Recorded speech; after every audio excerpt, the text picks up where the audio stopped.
Welcome to this second session of this Gonzo Ethnography of Academic Authority, which is dedicated to identity politics,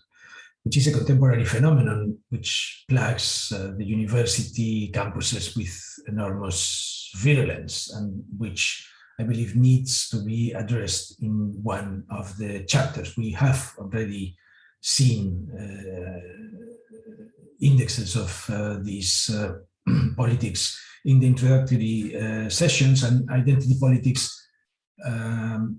is affecting both the contemporary politics of the right and the left, and is splitting the world into multiple universes, which are increasingly unable to communicate between them. You're a male or a female, you're black or white, you're American or Chinese, and you have to think and feel as such. The politics of the difference and multiculturalism that started with the post-structuralism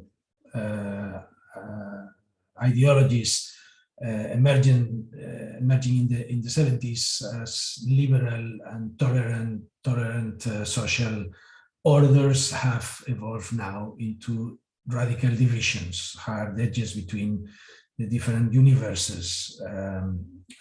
that can no longer share knowledge. And that's why I believe it is a crucial element, crucial concern of this ethnography. I'm going to now share the screen to move on to some slides that I hope will help me address these issues through the process that I lived in Princeton. So this session is about stereotyping and profiling, and how do they play a role in the contemporary academic world, but not only academic world, but cultural world, I believe. As I was saying, these politics affect both the right and on the left. This is something that even Steve Bannon himself talks about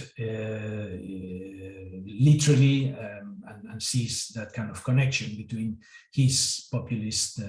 project and the politics of race and identity. And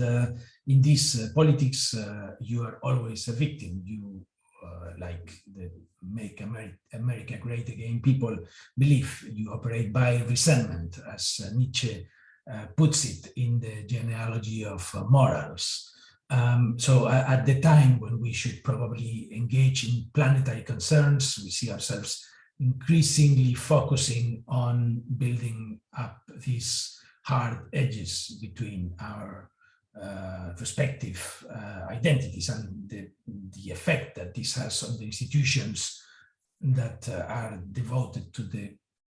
creation of production of knowledge is obviously enormous, because now knowledge is now split into these radically different opinions, these alternative facts, with no possible mediation between them. So I would like to start this session with a little story, which I believe is incredible and took place at the beginning of this year, not in the university, but in the field of arts and culture, which I believe embodies this balkanization of intelligence and sensibility, and quite frankly, the levels of idiocy to which the politics of identity have taken us to. While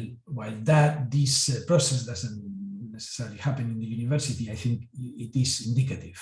of some of the things that could have happened, for example, if committees are formed within universities to make sure that every text is checked, for example, in terms of potential racist content. So this event happened in the beginning of the year, after this stellar appearance of Amanda Gorman in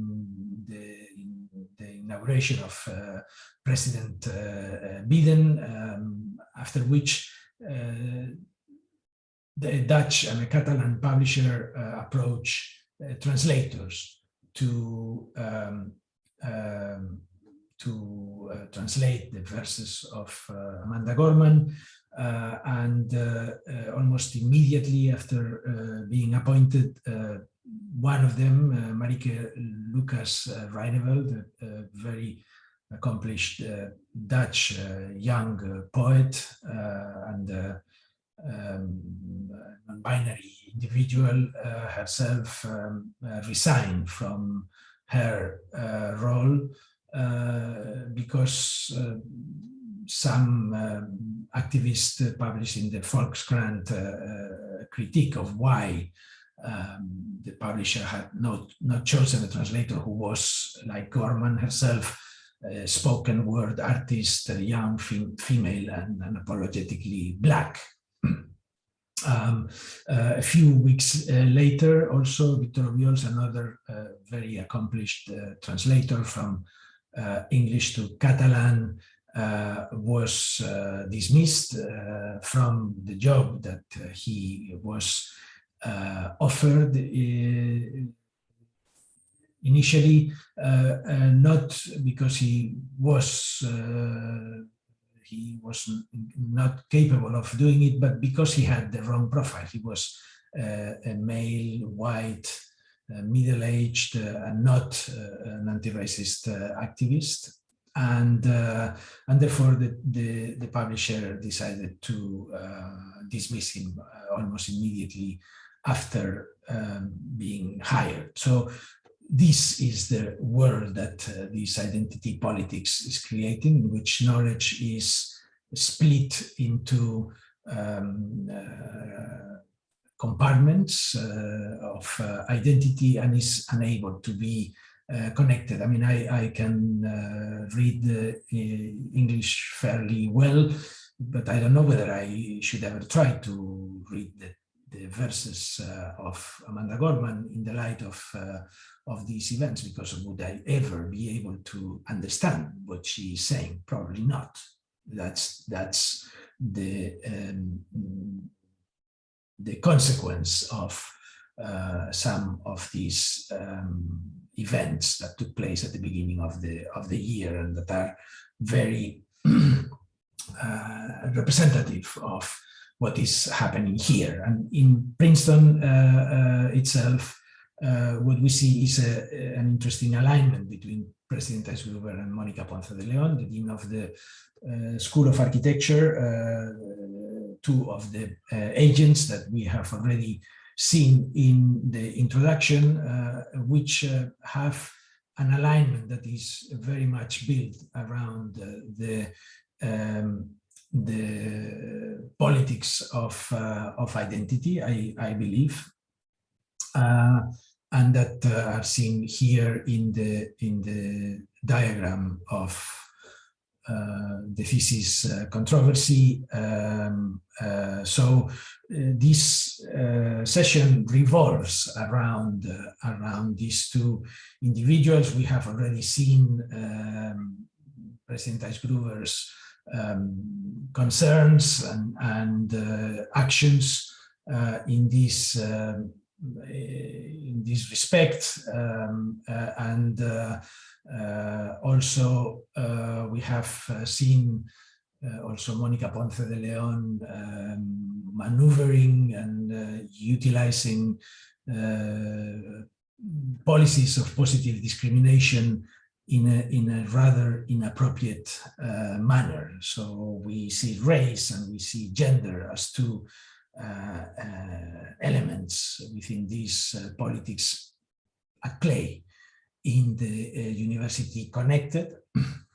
And so I am going to start referring now to the document that accompanies this, almost like the reader of this seminar, on chapter A, where I collect evidence about what I consider was a clear strategy of attack and on the part of the dean and the creation of a hostile environment towards me. I'm not going to talk about this because we are going to concentrate in the issue of identity politics, but in this same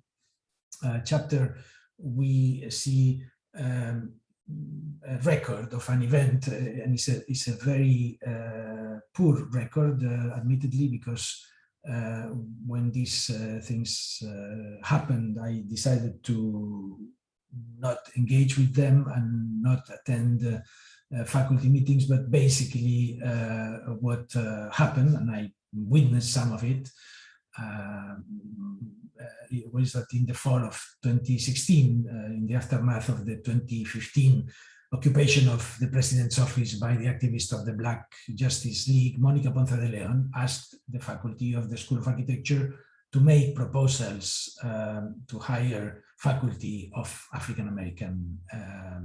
origin. There was no specification of the field of expertise or of the number of positions to be filled. The dean assembled a list of 5 names, of which I knew 4 of them, and are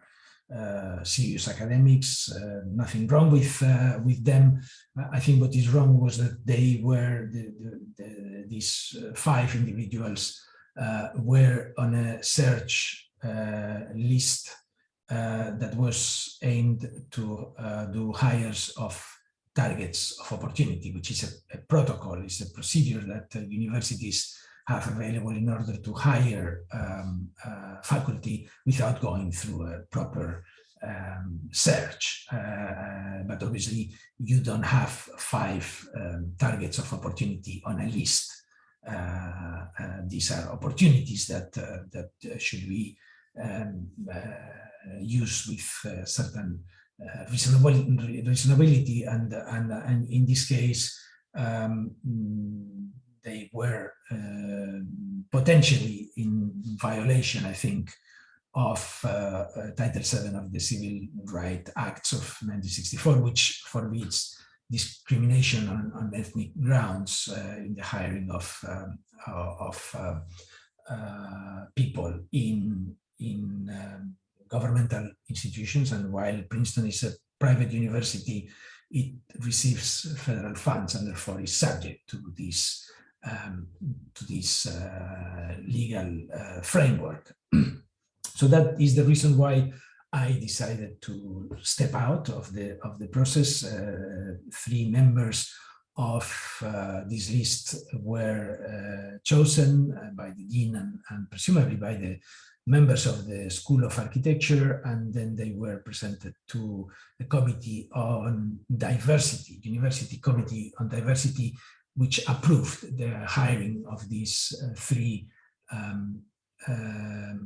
candidates. And we have to remember that at the time, the full amount of standing faculty in the School of Architecture was 12 or 13, something like that. So we are talking about hiring approximately 25% of the faculty from a search that was ethnically exclusive and in one term. So out of this procedure, actually, the 3rd candidate, I mean, the hirings were approved by the president and his entourage, and it so happened that the last candidate declined the offer because obviously, I mean, the rumors in the field are rife. Who wants to be the 3rd African-American faculty hired by a school that counted 12 standing faculty at the time, without a proper search and in one term. So that gives you a certain idea of how these politics work. Whoever thinks that these politics were simply balancing an imbalance in the representation of a certain minority, I think is probably wrong, because what these systematic hiring of people from a certain ethnicity does is to give the dean automatically 15% of the faculty room in order to push her decisions through. And on the other side, it gives President Aizguru, it gave President Aizguru a boost on her diversity, on his diversity hires, that which he could present to these activists who were requesting the removal of the name of Woodrow Wilson from the School of Public Administration. At that time, President Aizguru was trying to retain the name of Woodrow Wilson. Then he decided to change his mind over the George Floyd riots and so on and so forth. So this is basically what took place through this process that explains this priority given to political interests over genuine academic concerns, the discussion of the merits and the appropriateness of these candidates to fill out a certain role within the School of Architecture. I am sure that the university has worked backwards and constructed an argument in favor of this. I haven't seen these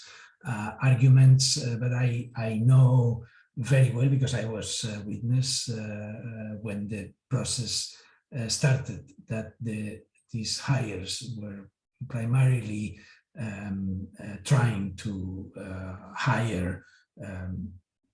faculty from a certain ethnic background because of the interests that the president had and the university had at the time to appear as doing something for racial equality. The second instance of identitarian politics in the School of Architecture did affect me directly, and is also described in chapter A6 of the reference document, which deals specifically with gender stereotyping, and it starts on July, on a note that I received on July 2nd from Dean Kulkarni, Dean of the faculty, which basically is a non-communication order with Mónica Ponce de León. This is the letter, which is surprisingly written for I don't know, a sex offender or a stalker, and says literally, "You may not communicate in any manner with Dean Ponce de León directly. This takes effect immediately and covers all modes of communication, including in person, email, telephone, text message, and social media." Now, considering that I had not seen in person Mónica Ponce de León in person for maybe a year or a year and a half, that I don't have her phone number. I've only spoken with her on the phone once when she called me to take part in a faculty meeting, and that I don't have any connection with her via social media, and I only exclusively communicate with her through our respective emails from Princeton University. This is clearly out of order. And so I was very surprised of the tone of this letter. But then this non-communication order was allegedly issued in respect to some correspondence that I had with Mónica Ponce de León in the summer 2020, in which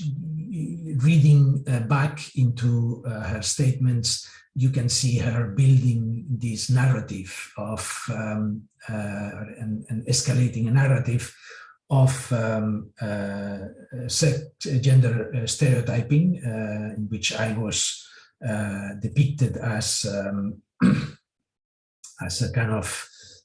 aggressive and inappropriate behavior. The correspondence is included in this chapter of the reference document, and you can judge by yourself, if you look at it, whether that is the case. My reading of this correspondence is that I was simply complaining about her tactics of creating a hostile environment towards me through a number of policies and orders, etc., etc.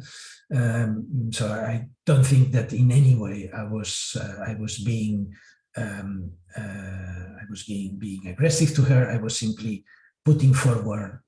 genuine concerns about her inappropriate and deceitful behavior. But what is even more interesting is that through the process of disciplinary process that I endured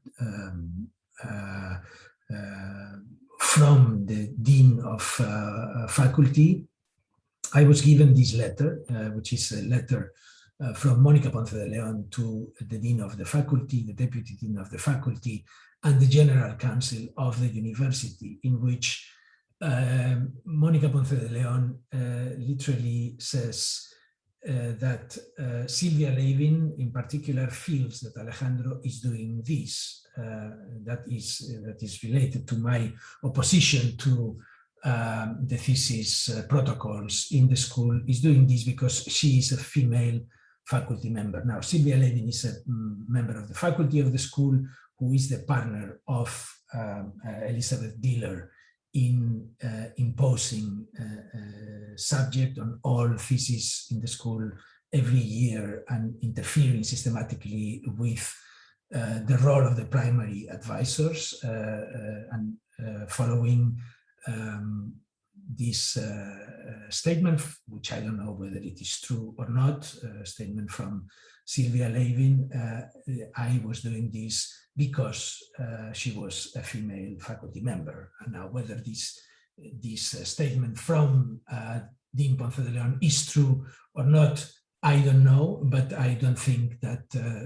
Silvia Levin's feelings can be deployed in this type of internal correspondence with the higher authorities of the university without giving more compelling evidence that I was actually opposing the thesis protocols because they were or they are driven by female faculty members. Now, what is even more interesting is that obviously I requested immediately to be given a copy of the complaint that Dean Ponce de León had filed against me for some sort of harassment. That's the way in which the Dean of the faculty qualifies her complaint. So the Dean of the faculty, I requested several times from the Dean of the faculty, as you can see in chapter F, a copy of her complaint. That was never given to me. It was held by the Dean of the faculty for over a year while they were proceeding with the disciplinary investigation, and I have never seen the complaint. I suspect that if I had the chance to see the complaint, and that's the reason probably why I was never given the complaint from Mónica Ponce de León, there would be much more evidence of this profiling and stereotyping strategies of the Dean of the School of Architecture. I was not given a copy of their complaint, despite the fact that in point 1.1 of the right rules and responsibilities of the university, it is clearly stated that anybody who is a defendant in a complaint raised to the university administration has the right to see the complaint and its evidence in full, and has the right of a fair hearing, including advising individuals and having ample opportunity to speak on my behalf in order to address the complaint that is raised against me. Now, the university never complied with its own rules and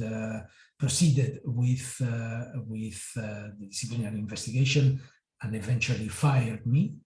without giving me the chance of seeing this complaint, which I suppose that is held by the dean of the faculty. So this is the way in which the university administration is failing to comply with its own protocols and rules, and this is the way in which the politics of identity, both in terms of racial identity and in terms of gender identity, are being used within Princeton University.